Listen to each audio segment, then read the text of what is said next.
आदाब नाज़रीन, आप देख रहे हैं गुलिस्तान न्यूज। 5 बज चुके हैं। 5 का पंच प्रोग्राम लेकर मैं आपका मेज़बान गौहर कुछ आपके खिदमत में हाजिर है। नाज़रीन, आज इस प्रोग्राम में हम बात करेंगे जम्मू कश्मीर के अंदर कांग्रेस के अंदर क्या सब कुछ ठीक ठाक चल रहा है। इख्तिलाफात की खबरें आ रही हैं, ज़राए के हवाले से खबर आ रही है कि जम्मू कश्मीर के अंदर जो कांग्रेस लीडरान हैं उनके दरमियान इख्तिलाफात हैं। अब इख्तिलाफात के हवाले से अगर हम बात करेंगे तो हाल ही में एक तो ऑल इंडिया कांग्रेस कमेटी के जनरल सेक्रेटरी का जम्मू कश्मीर दौरा, और उससे पहले अगर हम बात करेंगे तो कांग्रेस के सीनियर लीडर दिग्विजय सिंह को जिम्मेदारी दी गई है जम्मू कश्मीर के अंदर। उसे ऑब्जर्वर के तौर पर मुंतखब किया गया है, कुछ जिम्मेदारी दी गई है। लेकिन ऐसे में जो खबरें आ रही हैं कि कांग्रेस के अंदर सब कुछ ठीक ठाक नहीं चल रहा है। ऑल इंडिया कांग्रेस कमेटी के जनरल सेक्रेटरी ने जम्मू कश्मीर का दौरा किया। कल वो जम्मू पहुंचे, जिसके साथ ही आज उन्होंने वज़ीर आला उमर अब्दुल्ला के साथ मुलाकात की है और बहुत से मामलात पर बातचीत हुई है, बहस हुई है। और उसके साथ साथ ही जब मीडिया से उन्होंने बात की है तो उन्होंने कहा है कि पार्टी के अंदर डिसिप्लिन होना ज़रूरी है, और वो ऐसा उन्होंने क्यों कहा है। और उसके साथ साथ ही ग्रुप बंदी की बात भी की गई है कि ग्रुप बंदी को बर्दाश्त नहीं किया जाएगा। और जम्मू कश्मीर कांग्रेस के अंदर जहां जो इख्तिलाफात की खबरें मौसूल हो रही हैं, ऐसे में दिग्विजय सिंह की बतौर मुबस्सिर तकरूरी ने अंदरूनी इख्तिलाफात जो है उसको जन्म दिया है। जो सियासी मुबस्सिरीन हैं उनका मानना है कि जम्मू कश्मीर कांग्रेस के अंदर सब कुछ ठीक ठाक नहीं है, और ये सिलसिला तब से शुरू हुआ है जब जो इस वक्त जम्मू कश्मीर प्रदेश कांग्रेस कमेटी के सदर हैं, जब उन्हें सदर बनाया गया तो उसके बाद ही इस तरह की खबरें मौसूल हो रही हैं, इख्तिलाफात की खबरें। क्योंकि हाल ही आपने देखा होगा कि दिल्ली के अंदर जब कांग्रेस की मीटिंग हुई है तो उस मीटिंग के बाहर ही जम्मू कश्मीर के अंदर कुछ जो कांग्रेस के लीडरान हैं, वर्कर हैं, उन्होंने एहतजाज भी किया है और अपनी नाराजगी का इस हवाले से इजहार भी किया है।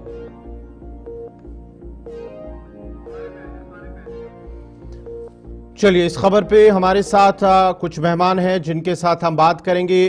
जगदीप सिंह कांग्रेस से इनका ताल्लुक है, और उसके साथ साथ ही नेशनल कॉन्फ्रेंस के इमरान काजी, उनके आपका भी बहुत बहुत शुक्रिया काजी साहब। और उसके साथ साथ ही अहमद अयाज हैं, पॉलिटिकल एक्सपर्ट हैं, आपका भी अयाज साहब बहुत बहुत शुक्रिया प्रोग्राम में हमारे साथ जुड़ने के लिए। सबसे पहले हम बात कांग्रेस के तर्जुमान जगदीप सिंह आपसे जानने की कोशिश करेंगे कि क्या जम्मू कश्मीर के अंदर जो कांग्रेस है, क्या कांग्रेस के अंदर सब कुछ ठीक ठाक चल रहा है? गौहर भाई आदाब। दरअसल कैमरे की उस तरफ जहां आप बैठे हैं, मेरी जी। जिंदगी के 24 साल बीते हैं। और हम लोग ना अक्सर विश्वसनीय सूत्रों के हवाले से खबर सुनाया करते हैं। हम्म। तो क्या अगर आपको एतराज ना हो तो मैं पूछ सकता हूं कि आपके सूत्र क्या है? बराए मेहरबानी जरा ये बताएं पहले दर्शकों को वही कि वही कांग्रेस को जब विधानसभा चुनाव में, मैं जी वही जी। पूछ रहा हूँ ना, हम्म। सियासी नुकसान हुआ, हम्म। हमने उसे पूरी जिम्मेदारी के साथ स्वीकार किया। हम्म। बाकायदा एक कमेटी का गठन हुआ। हम्म। रविंदर शर्मा साहब हमारे दिग्गज नेता हैं, चीफ स्पोक्स पर्सन है, जी। वरिष्ठ उपाध्यक्ष है। उनकी अगुवाई में कांग्रेस ने गली चौक चौबच्चे हर छोटे बड़े कस्बे में जाकर अपने कर्मठ कार्यकर्ताओं से बात की और उसके बाद एक रिपोर्ट बनाकर दिल्ली भेजी। जी। मैं पूछना चाहता हूं, आखिर किन आधारभूत कारणों को सामने रखकर, खास तौर से भाजपा के पेट में दर्द हो रहा है, वो क्यों हो रहा है? हम्म। ये तो खुशी की बात है, अगर डॉक्टर नसीम साहब आए हैं तो उनको ऑल इंडिया कांग्रेस कमेटी की तरफ से मुख्य सचिव बनाकर भेजा गया है, जम्मू कश्मीर का प्रभार दिया गया है। और जी। दिग्विजय सिंह पार्टी के दिग्गज नेता है, मध्य प्रदेश के पूर्व मुख्यमंत्री रहे हैं, और उनके नाम को किसी भूमिका की जरूरत नहीं। ये तो सोने पर सुहागे जैसी स्थिति है, और ये बताता है कि हाई कमांड जम्मू कश्मीर को लेकर कितनी गंभीर है। हम्म। इतने बड़े दर्जे के दो बड़े नेताओं को अगर जम्मू कश्मीर भेजा गया है, और अभी आप बताकर हटे कि उमर अब्दुल्ला साहब से डॉक्टर साहब ने बात की है, तो जी। उसका मतलब ये है कि कांग्रेस इस गठबंधन के धर्म को निभाते हुए पूरी मन से ये कोशिश से मसाइल हल हो। और मैं यकीन के साथ कह सकता हूं कि भाजपा का शगुफा है जो वो अक्सर छोड़ती है, और इसमें कोई सच्चाई नहीं। जी गौहर। ठीक है जगदीप जी, आपके पास मैं दोबारा आऊंगा। अब जरा इमरान काजी से जानने की कोशिश करूंगा। इमरान साहब, जिस तरह से एनसी और कांग्रेस के इत्तेहाद की अगर हम बात करेंगे, क्योंकि कैबिनेट के अंदर तोसी भी करनी है, ऐसे में दोनों के दरमियान, इत्तेहाद के दरमियान क्या सब कुछ ठीक ठाक है? जैसे जगदीप जी ने कहा है कि कांग्रेस के अंदर सब कुछ ठीक ठाक है, ऐसे में क्या एनसी और कांग्रेस के दरमियान सब कुछ ठीक ठाक इत्तेहाद के अंदर, हुकूमत के अंदर है? देखिए गौर साहब, कांग्रेस पार्टी का जो वजूद है वो हिंदुस्तान में 100 साल पुराना हिस्ट्री है कांग्रेस की। जी। ये वही कांग्रेस है जिसने इस मुल्क में कॉन्स्टिट्यूशन की बुनियाद रखी। ये वही कांग्रेस है जिसने फाइनेंशियल इमरजेंसी में, इस फाइनेंशियल इमरजेंसी लगने के कगार पे उससे बाहर निकाला मुल्क को। ये वही कांग्रेस है। एक छोटी सी सुई से लेकर आप बड़े बड़े पब्लिक सेक्टर यूनिट्स की बात कर लीजिए, आप सेल की बात कर लीजिए, आप भारत हैवी इलेक्ट्रिक्स की बात कर लीजिए, रेलवेज की बात कर लीजिए, एयरपोर्ट्स की बात कर लीजिए, एम्स की बात कर लीजिए, आईआईटीज की बात कर लीजिए, आईएम्स की बात कर लीजिए, स्कूल कॉलेजेस, आप किसी भी चीज की बात कर लीजिए, ये कांग्रेस ही है जिसकी ये देन है इस मुल्क को। लेकिन आज अगर, मुझे नहीं पता किस हिसाब से ये बात आई, ये कांग्रेस का इंटरनल मैटर है कि वहां सब कुछ ठीक है कि नहीं है। बीइंग ए पॉलिटिकल ऑब्जर्वर में और एक पार्टी के साथ एफिलेटेड, ये कह सकता हूं कि हमारा जो इंडिया अलायंस है उसमें कोई भी किसी भी चीज की शक शुबा की जरूरत या उस पर सवाल उठाने की किसी को जरूरत है ही नहीं। हम फर्मली ये कहते हैं कि हम कांग्रेस के साथ खड़े हैं और कांग्रेस हमारे साथ शाना बशाना खड़ी है। आज आप देखेंगे चाहे पार्लियामेंट में अभी वक्फ का बिल आया, उसमें भी आप देखेंगे कैसे कांग्रेस ने रोल प्ले किया। अब ये जरूरी नहीं है, एक तरफ से आप देखेंगे कि 200 कुछ लोगों ने उस बिल के फेवर में वोट किया और 200 कुछ लोगों ने ही उसके अगेंस्ट में भी बिल को अगेंस्ट में वोट किया। अब कुछ नंबर ज्यादा होने से एक हम देख रहे हैं कि पार्लियामेंट का मिसयूज हो रहा है और उस हिसाब से वो कानून बन रहे हैं। बाकी रही बात जहां तक नेशनल कॉन्फ्रेंस और कांग्रेस की बात है, हमारा अलायंस इंटैक्ट है। हम हमेशा एक दूसरे के साथ खड़े हैं और जो भी मुल्क के लिए और इस रियासत के लिए अच्छा हो सकेगा, हम मिल बांट के उस चीज को करेंगे। ठीक है। एजाज साहब, आपसे जानने की कोशिश करेंगे, ऐसे में जिस तरह से इख्तिलाफात की खबरें जो आ रही है जम्मू कश्मीर के अंदर, कांग्रेस के अंदर इख्तिलाफात या एनसी और कांग्रेस के इत्तेहाद के अंदर, क्या ये जो ABCD जमातें हैं उनकी जानिब से कोशिशें की जा रही हैं कि दोनों के दरमियान ऐसा न हो और हुकूमत टूट जाए, या ऐसा करने की कोशिश है ये एज ए पॉलिटिकल एक्सपर्ट? देखिए, जो मुखालिफ जमातें जो है अलायंसेस के, जो कि अगर हम ये कहेंगे कि अभी ये क्लियर नहीं है कि अलायंसेस सिर्फ कागजों पर है या ग्राउंड पर भी अलायंस है। इलेक्शन के दौरान तो ठीक है, बातें चल रही थी, तब से तो इसके बारे में इतना ज्यादा कुछ बात हुई नहीं। अलबत्ता they are in India bloc तो है अभी तक शायद, तो माना जाएगा कि अगर हम ये मानेंगे कि अलायंस भी है तो नेचुरली जो भी अपोजिशन पार्टीज है तो उनका यही रहेगा कि इनको कमजोर किया जाए। जो यहाँ की सियासत की परंपरा रही है खासतौर हिंदुस्तान में, नॉट ओनली जम्मू कश्मीर बल्कि हर एक लेवल पर। तो जब कांग्रेस था तो बीजेपी पोजीशन में थी, चाहे कोई वजह था या नहीं था, लेकिन वजह ढूंढने की कोशिश कर रहे थे। अब अगर कांग्रेस पोजीशन में है तो वो भी नेचुरली वही फॉल्ट ढूंढने की कोशिश करेगा। Naturally this is a process going on. तो वही हाल जम्मू कश्मीर में भी है। अब मसला यही है कि जैसे हमारी नेशनल कॉन्फ्रेंस के साथ ही बता रहे थे कि चूंकि कांग्रेस का एक काफी कंट्रीब्यूशन रहा है मुल्क की तरक्की के लिए, डेवलपमेंट के लिए, एक बहुत बड़ी पार्टी रही है, तो उसके लिहाज से जम्मू कश्मीर में इनका रोल बहुत ज्यादा बनता था। इसलिए बनता था क्योंकि इस वक्त बीजेपी के खिलाफ मोस्टली, अगर जम्मू पूरा नहीं कहेंगे, जम्मू के कुछ और कश्मीर ऑलमोस्ट पूरा ही भाजपा के खड़े में है। तो उस लिहाज से, क्योंकि जो रिवायती लोकल जो यहाँ की पार्टीज है, चाहे नेशनल कॉन्फ्रेंस हो, PDP हो, तो बाकी उनका चलो ठीक है, उनका इतना ज्यादा है नहीं, तो ये दो पार्टीज है, तो इनके मुतल्लिक भी बदगुमानियां है, बदजुनियां है। तो अब चूंकि मजबूरी है कि भी भाजपा को दूर रखना, भाजपा को आने नहीं देना, तो एक वोट देना ही देना है। तो इसलिए शायद मुझे लगता है नेशनल कॉन्फ्रेंस को इसलिए हुआ, एक ऑर्गेनाइज्ड पार्टी है और उनमें कोई कार्डर भी सही है उनका, उस लिहाज से। तो मैं यहाँ कंपेयर करूंगा कि मुझे लगता है कि ये जो अपॉर्चुनिटी है ये कांग्रेस के लिए सबसे ज्यादा number one national party Jammu Kashmir में ये ज्यादा कंट्रीब्यूट कर सकते थे। और शायद लोग भी, क्योंकि इनकी इतनी कंट्रोवर्शियल लाइफ नहीं रही है जम्मू कश्मीर को लेकर, बाकी रियासतों में कैसे क्या रहेगा उस पर नहीं जाएंगे, लेकिन जम्मू कश्मीर को लेकर इतना कोई कंट्रोवर्सी नहीं रही है, तो लिहाजा इनका बहुत अहम रोल बन सकता था। लेकिन जब हमने रिसेंट इलेक्शन देखी तो उसमें हमने देखा कि जम्मू में भी मुश्किल पैदा हो गई उनके लिए, नहीं कर पाए। तो that means that is something wrong. हम इस पर नहीं जाएंगे कि सूत्र, जैसे जगदीप जी पूछ रहे थे, सूत्रों की तरफ हम नहीं जाएंगे कि सूत्र क्या कह रहे हैं। तो लेकिन ये दिख रहा है कि एवरीथिंग इज नॉट वेल। और दूसरा, जो जो दिग्विजय सिंह जैसे कदावर नेता को ऑब्जर्वर कहिए या टू सी द ऑपरेशंस और टू एडिशनल अलायंस को देख ले, I mean to appoint him, to give him the additional responsibility, तो ये इंडिकेट खुद ही कर रहा था कि सब कुछ ठीक नहीं है। इसके बावजूद कि अगर हम सूत्रों को नहीं मान लेंगे, जो गलत कहेंगे जो भी है, लेकिन जो दिख रहा है कि वो सही नहीं है। तो इसलिए ये मानना पड़ेगा कि कांग्रेस को जबरदस्त इंट्रोस्पेक्शन की जरूरत है। कांग्रेस में दिक्कतें हैं जो लग रहा है, क्योंकि वो कर पा नहीं रहे ग्राउंड पर कुछ। अगर हम कश्मीर में भी देखेंगे, ठीक, चाहे कुछ अपने वजूहात की वजह से, चाहे मीर साहब अपने वजूहात से आए, करा साहब अपने वजूहात से आए, या जो दूसरे जो पटन से आए वो भी अपना भी उनका अच्छा खासा था, नया है, या बांडीपोरा से, आई मीन ये, या फिरजा साहब, आई मीन इनका अपना भी एक ये बना हुआ है।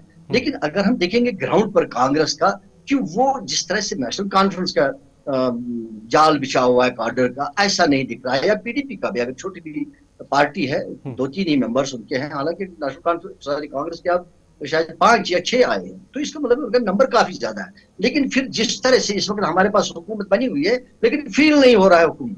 इसी तरीके से अगर 6 मेंबर भी है कांग्रेस के, लेकिन ग्राउंड पर फील नहीं हो रहा है कि कांग्रेस के 6 मेंबर्स हैं। तो इसलिए इस लिहाज को, इस चीज को देखते हुए दिक्कतें नजर आ रही हैं कि कहीं ना कहीं कुछ दिक्कतें हैं। अब उन दिक्कतों को दूर करने के लिए ही शायद मुझे लगता है कि दिग्विजय सिंह जी को, ठीक है साहब, इमरान साहब मैं आपके पास आऊंगा, आपके पास आऊंगा, लेकिन यहाँ पे वक्फा लेना है।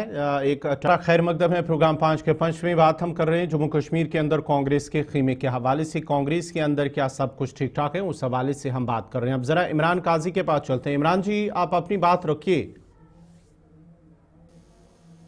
देखिए गौर साहब, मैं अहमद अयाज साहब की बात को आगे बढ़ाते हुए 2-4 चीजें इसमें ऐड करना चाहता हूं जी। और मुझे उम्मीद है कि हमारे जो कांग्रेस के यहाँ पे रिप्रेजेंटेटिव बैठे हैं जी। ये इसको थोड़ा सा पॉजिटिव वे में लेंगे।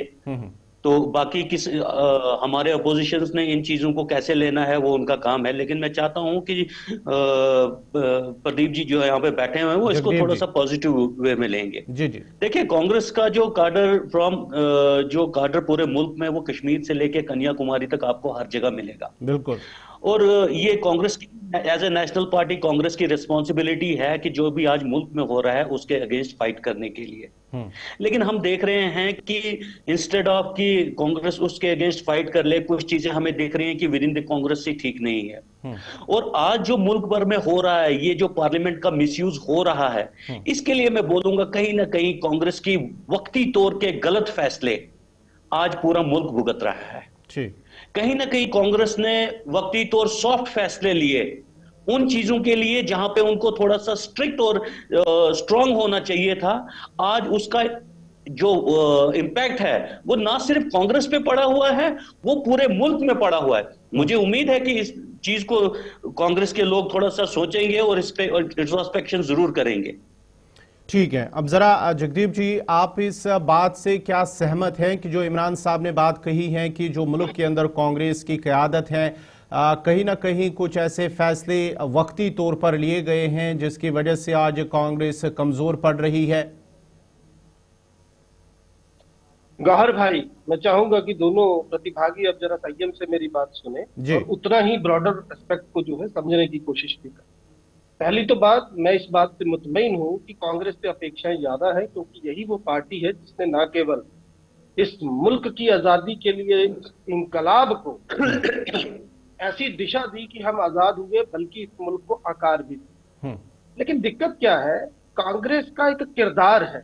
जिस मयार पे कांग्रेस रही है, वहां पे कांग्रेस से अगर वैसी अपेक्षाएं छोटे राजनीतिक सियासी दल रियासतों के करेंगे तो वो मुझे लगता है सही और वाजिब नहीं है। मसलन जैसे भाई साहब कह रहे हैं कि कुछ सॉफ्ट फैसले, कुछ नरम दिली से लिए गए फैसले, मैं आपको बड़े साफ गोई से बताना चाहता हूं कि बीते दिनों माननीय राहुल गांधी जी ने गुजरात में जो चुनावी बिगल फूका, और उस वक्त उन्होंने पहली मर्तबा मंच से ये कहा कि कांग्रेस के अंदर जो भाजपा के स्लीपर सेल्स है, अब हम उनको बर्दाश्त नहीं करेंगे, बिल्कुल, चाहे उसके लिए 40 से 50 बड़े नेताओं को बाहर का रास्ता दिखाना पड़े।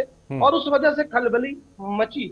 लेकिन अगर आप ये तवक्को कांग्रेस से करेंगे कि कांग्रेस ने कभी भाजपा में जो उसकी सबसे बड़ी राजनीतिक प्रतिद्वंदी है, उसकी पार्टी में जाके कहीं कोई अपने लोग इस तरीके से अवैध तरीके से डाले हैं, तो वो हम है नहीं। लेकिन ये जरूर है कि कांग्रेस को नीचा दिखाने की, कांग्रेस के ऊपर आरोपों प्रत्यारोपों के इतने लंबे सिलसिले इस मोदी काल में चले हैं कि अगर मैं उनकी बात करना शुरू करूं तो पूरा दिन निकल जाएगा। याद कीजिए, लोकसभा चुनाव से ठीक पहले कांग्रेस के खाते सीज कर दिए जाते हैं। सीताराम केसरी के जमाने में 30 साल पहले कांग्रेस ने इनकम टैक्स नहीं भरा, इसलिए खाता सीज हो जाता है।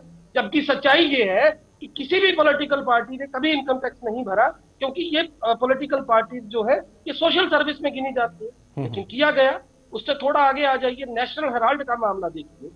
12 साल पहले जब सुब्रमण्यम स्वामी ने इस मामले को उठाया तो 6 या 7 सालों में उनकी हवा निकल गई। लेकिन अब दोबारा से उसे उठाया ताकि वक्फ के ऊपर जो सुप्रीम कोर्ट की अभी तक की टिप्पणी आई है, उनसे देश को जो है भटकाया जा सके। मतलब ऐसा मामला जिसमें मनी लॉन्ड्रिंग के आरोप लगे हैं और एक पैसे एक धेले का कहीं पर मनी लॉन्ड्रिंग नहीं हुआ। वो ऐसा ट्रस्ट है जिसमें ना आप संपत्ति को खरीद सकते हैं ना बेच सकते हैं, लेकिन किया गया। रॉबर्ट वाड्रा साहब पर आप याद कीजिए, केजरीवाल की शुरुआती दौर के वो दिन, किस तरह के आरोप लगे, कुछ साबित हुआ। याद कीजिए विनोद राय को, जो कैट के उस वक्त के तत्कालीन प्रमुख थे, और उन्होंने 2G scam, 3G scam, Colgate scam, ना मालूम कितने स्कैम जो है वो निकाल डाले। लेकिन आज नवीन जिंदल इनकी पार्टी में है। कांग्रेस के ऊपर एक अंश मात्र, लेश मात्र कोई आरोप सिद्ध नहीं हुआ। तो ये बताता है कि भाजपा जो है, दरअसल दिक्कत क्या है भाजपा की, मैं 2 मिनट और लूंगा। कभी पटेल साहब पर काबिज होने की कोशिश करते हैं। इनके पास अपने कोई हीरोज नहीं है, क्योंकि इनके जो लोग थे वो आजादी की लड़ाई के दौरान अंग्रेजों की गोद में बैठे थे, मुखबरियां करते थे। तो कांग्रेस को किस तरीके से बदनाम किया जाए, ये उसकी साजिश है। बाकी मैं अपने भाई साहब नेशनल कॉन्फ्रेंस के जो यहाँ बैठे हैं उनको एक बात और बता दूं, कांग्रेस के ही इस रवैये और इस भूमिका की वजह से आज इस देश के अंदर परिस्थितियां बदली हैं। माननीय प्रधानमंत्री जी अगर 10 मिनट का भाषण करते हैं और 1000 शब्द बोलते हैं तो कम से कम 100 मर्तबा कांग्रेस का नाम लेते हैं। ये बताता है कि कांग्रेस का आज भी राजनीतिक कद कहां पर है। ये जरूर है कि हमें आत्ममंथन करने की जरूरत थी, और माननीय राहुल गांधी जी ने ये पब्लिक डोमेन में कह दिया कि हम उसे करने जा रहे हैं। रही बात जम्मू कश्मीर की, 2 बड़े नेताओं को लाने का मतलब जो है उसे जरा पॉजिटिव पॉइंट ऑफ व्यू से देखिए। हमें एक तरफ जो है गठबंधन के रिश्तों को बेहतर बना के लोगों को डिलीवर करना है, दूसरी तरफ हमें अपने संगठनात्मक ढांचे को और बेहतर करना है ताकि ग्रास रूट लेवल पर हम अच्छा काम कर सके। और we are doing well and hopefully all these speaking records will be roughed out. ठीक है। अब जरा अयाज साहब आपसे जानने की कोशिश करूंगा, आपका सियासी तज्जिया क्या कुछ कह रहा है? क्या जो कांग्रेस की आला क़यादत है, जो मुल्क के अंदर कुछ ऐसे लीडरान भी हैं जिन्होंने पार्टी का साथ छोड़ा है, पार्टी के अंदर भी कुछ इख्तिलाफात नजर आए गुज़िश्ता कुछ सालों के दौरान, और उसका असर आजकल जो स्टेट्स के अंदर, यूटीज के अंदर कांग्रेस पार्टी के अंदर वो दिख रहा है, नजर आ रहा है? देखिए, जो पार्टीज में आना या किसी का जाना, ये एक कांग्रेस में आप नहीं देखोगे, ये आप किसी भी पार्टी में देखोगे। और जब कोई भी पॉलिटिकल पार्टी सत्ता से बाहर हो तब ये चीजें ज्यादा होती है। लोग निकलने में ज्यादा दिखेंगे, क्योंकि बहुत सारे लोग जो होते हैं, या तो वो कंसेप्चुअली उनका वो पॉलिटिक्स नहीं होता, कंसेप्चुअल पॉलिटिक्स, वो तो मुफादात की मामलात होते हैं, या तो कोई अपने आप को कंफर्टेबल महसूस नहीं करता है विद द चेंजिंग सिचुएशन।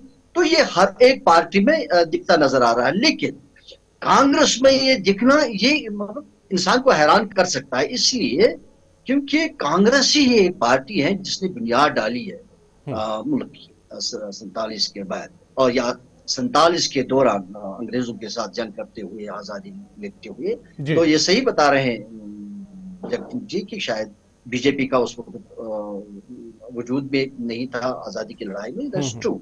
लेकिन मेरा मानना है कि बीजेपी की पॉलिटिकली वो परफॉर्मेंस नहीं है।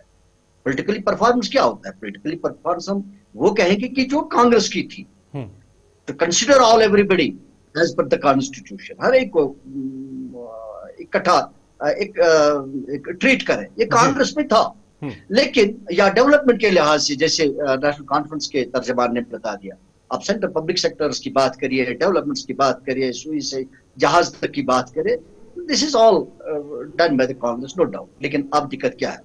दिक्कत यह है कि मेरा मानना है कि अगर बीजेपी इस वक्त इतने सालों से रूल करता है और आगे भी पता नहीं क्या होने वाला है, तो वो शायद अपने बलबूते पर, अपने ताकत से नहीं कर, अपने परफॉर्मेंस से नहीं कर।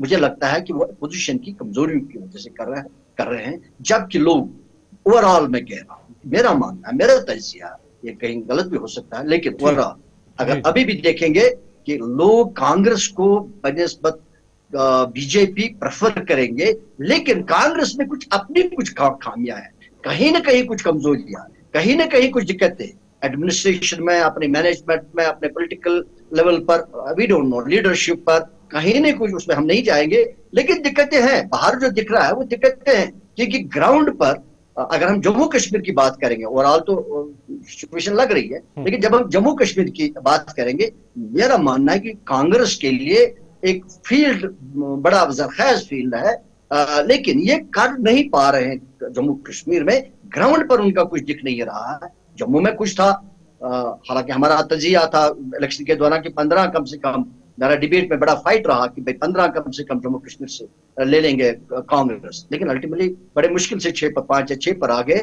तो लेकिन ये एक्सपेक्ट ही नहीं था कि जम्मू में भी इतनी बुरी हालत होगी कांग्रेस की। तो इसलिए उनके लिए ज्यादा जरूरी है, अगर वो if they want to be in the politics as a party, as an old party, they want to exist, then they have to work hard, they have to introspect, and maybe ऊपर से नीचे तक शायद उनको देखना पड़ेगा कि गलतियां कहाँ पर है। गलतियां है, अब हम यहाँ नहीं गिनाएंगे, जो हम देखते हैं गलतियां हैं, क्योंकि लीडरशिप, मुझे लगता है लीडरशिप पर सवालात उठ रहे हैं इनके, जो हम देख रहे हैं बाहरों में या बाकी चीजों पर, टीवी पर, बाकी जो डिस्कशन हो रहे हैं उसमें देख रहे हैं लीडरशिप के मामलात है। लोग शायद ग्राउंड पर नहीं पहुंच रहे हैं।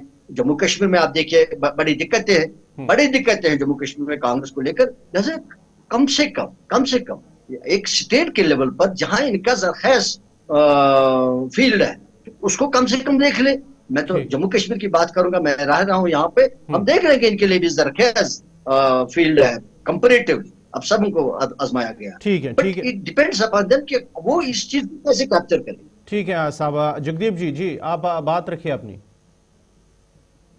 अयाज साहब, मैं बड़े मुख्तसर शब्दों में, आपने जो 2 अहम तरीन मुद्दों पर अपना विचार रखे हैं, मैं जरा उनको स्पष्ट कर दूं। पहली तो बात मैं आपको ये बता दूं कि ये जो आपने कहा ना कि इतने सालों से भाजपा सत्ता में है, मोदी जी का ये तीसरा टर्म है, इससे तुलनात्मक ढंग से, मैं जरा हिंदी में बोल रहा हूँ, कंपैरेटिवली नेहरू जी के शासनकाल से मिलाकर देखिए। आज ईवीएम पर सवाल है, आज एपिक नंबरों पर सवाल है, आज पूरी लोकतांत्रिक व्यवस्था सवालों की जद में है। यहां तक कि कानून बदली कर दिए गए ताकि लोगों को वो जानकारी ना मिले जो उनको चाहिए। लेकिन नेहरू जी का कार्यकाल याद होगा आपको, उस वक्त भारतीय जनता पार्टी का कोई नुमाइंदा ढूंढे नहीं मिलता था। गांधी जी की हत्या के बाद श्यामा प्रसाद मुखर्जी साहब जम्मू कश्मीर आ गए, लेकिन ये नेहरू जी थे, इतने बड़े जनमत के बाद उन्होंने श्यामा प्रसाद मुखर्जी साहब को अपने देश की पहली काबीना में लिया। मेरा कहने का तात्पर्य ये है, ये फर्क है शासनकाल में। जो दूसरी बात आप कह रहे हैं वो भी जरा आपको क्लियर कर दूं।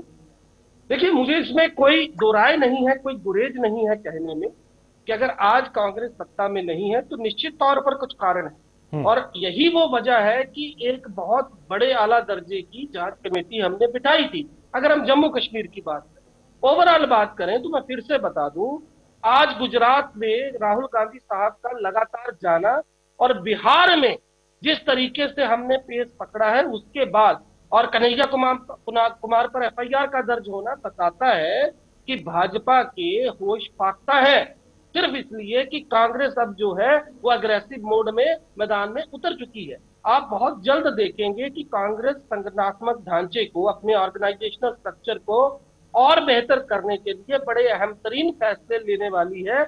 और यही कारण है कि आज पूरे देश में आपको नए नए जो ऑब्जर्वर्स हैं, नए नए मुख्य सचिव हैं, वो अलग अलग प्रदेशों में पार्टी भेज रही है। ये बताता है कि कांग्रेस इस वक्त बहुत सीरियसली और गंभीरता से ठीक है।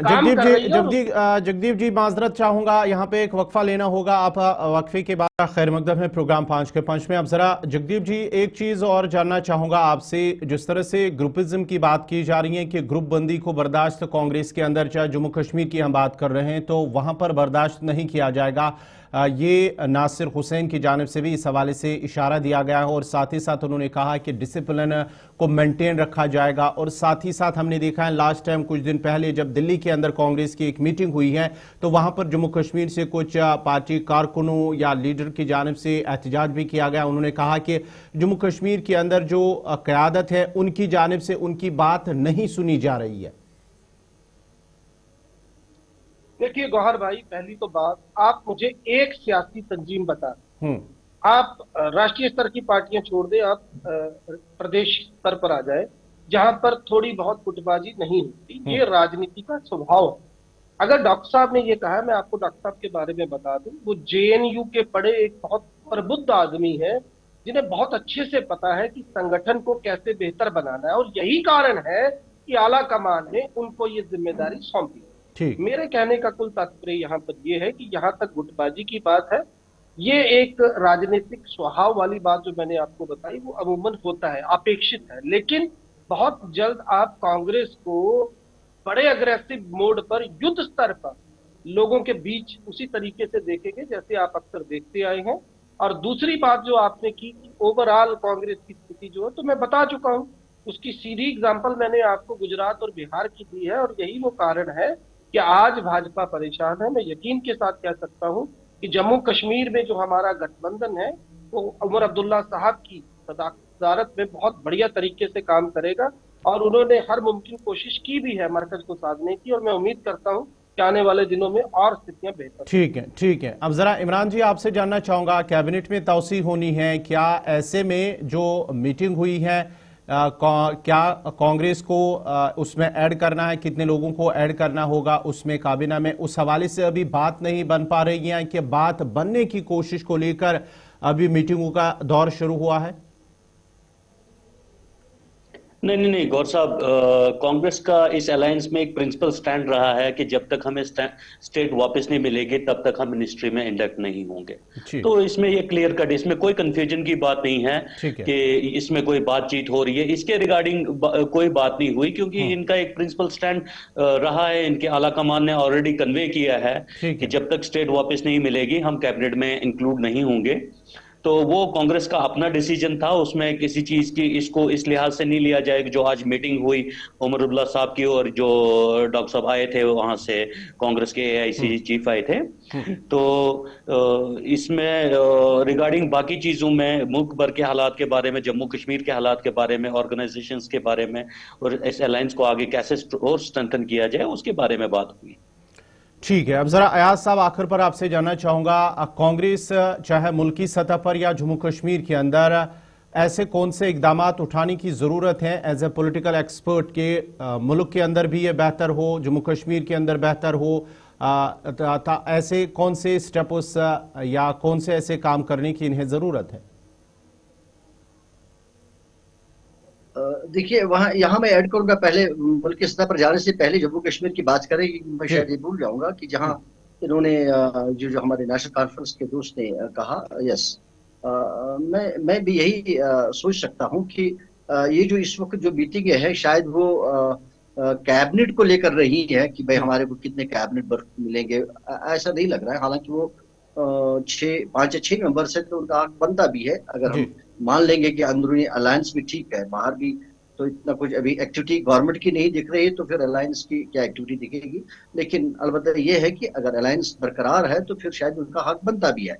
लेकिन मुझे नहीं लगता कि वो अभी इस वक्त जो डिस्कशन है, अभी जो आजकल जो मीटिंगें चल रही हैं या दिग्विजय सिंह जी का आना, मुझे नहीं लगता है कि वो सिर्फ यूनिट को, इसको सॉरी कैबिनेट को लेकर कि क्या हमारी बर्फ मिलेगी, क्योंकि उनके लिए स्टैंड है जो नेशनल जो कांग्रेस का स्टैंड है, जब तक स्टेट रेस्टोर नहीं होती है तब तक हम कैबिनेट में शामिल नहीं होंगे। That's almost clear. लेकिन जब फिर मुझे लग रहा है दो चीज जो एक मुल्की सतह पर कांग्रेस का क्या रोल है जम्मू कश्मीर को लेकर, जो मुझे दिख रहा है, इसलिए कि कांग्रेस का रोल बहसीत अपोजिशन पार्लियामेंट में बहुत ज्यादा बनता है इस वक्त। एक तो मुल्क के स्तर पर तो उनका रोल है ही कि भाई ओवरऑल, लेकिन जम्मू कश्मीर को लेकर चूंकि यूटी में अभी गवर्नमेंट चल रही है, लेस बाय पावर्स, जो एक स्टेट में होना चाहिए, जो गवर्नमेंट को होना चाहिए, गवर्नमेंट कुछ कर पा नहीं रही है, कुछ करने की सिचुएशन में नहीं है।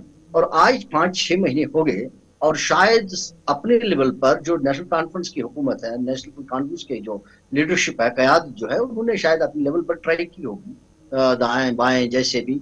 तो मुझे लग रहा है कि शायद कहीं आज तक कोई ऐसा नजर नहीं आ रहा है, कोई बात बन रही है स्टेट को रेस्टोर करने के हवाले से या पावर्स को रेस्टोर करने के हवाले से, जैसे भी, चाहे वो बिजनेस रूल्स में पावर्स दिए जा रहे हैं या स्टेट को रेस्टोर करने के हवाले से, जैसे भी जो भी तरीका कार अख्तियार, लग रहा है कि उसमें कोई पेशरफ नजर नहीं आ रहे।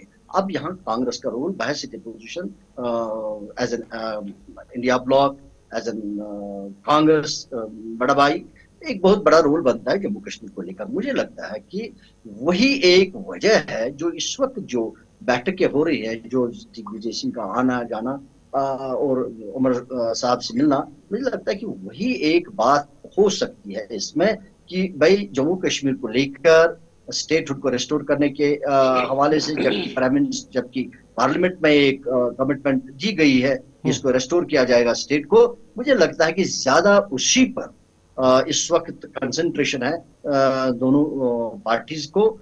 इसमें शायद नेशनल कॉन्फ्रेंस लीड ले रहा है कि वो शायद कांग्रेस का और अपोजिशन का इसमें, क्योंकि वो भी इंडिया ब्लॉक का हिस्सा है, मुझे लगता है कि वही बात लेकर इस वक्त बातें चल रही हैं और शायद उसी का कुछ नतीजा सामने आने का इम्कान। ठीक है, बहुत बहुत शुक्रिया आप तीनों मेहमानों का। जगदीप जी आपका भी बहुत बहुत शुक्रिया, और इमरान काजी साहब आपका भी बहुत बहुत शुक्रिया, और अहमद अयाज आपका भी बहुत बहुत शुक्रिया प्रोग्राम में जुड़ने के लिए। नाज़रीन, आज बात हुई है कांग्रेस के अंदर जो जम्मू कश्मीर के अंदर जिस तरह से खबरें गर्दिश कर रही है कि शायद जम्मू कश्मीर के अंदर कांग्रेस के अंदर सब कुछ ठीक ठाक नहीं है। ऐसे में दिग्विजय सिंह को बतौर ऑब्जर्वर नामजद करना और उसके साथ साथ ही जो MP नासिर हुसैन का जम्मू कश्मीर आना, उमर अब्दुल्ला के साथ मुलाकात करना, और ऐसे में बहुत से जो है खबरें गर्दिश कर रही है। ताहम कांग्रेस का मानना है कि कांग्रेस के अंदर सब कुछ ठीक ठाक है और ये पार्टी को मज़ीद मजबूत करने की एक कोशिश है, और इस तरह से और अगर कुछ खामियां हैं उनको दूर करने की ज़रूरत है। तो फिलहाल 5 के 5 प्रोग्राम में मेरे साथ इतना ही। आप गुलिस्तान न्यूज़ देखते रहिए। गुलिस्तान न्यूज़ पर खबरों, तज्ज़िये और तबसरों का सिलसिला जारी रहेगा। मुझे दीजिए इजाज़त। अल्लाह हाफ़िज़।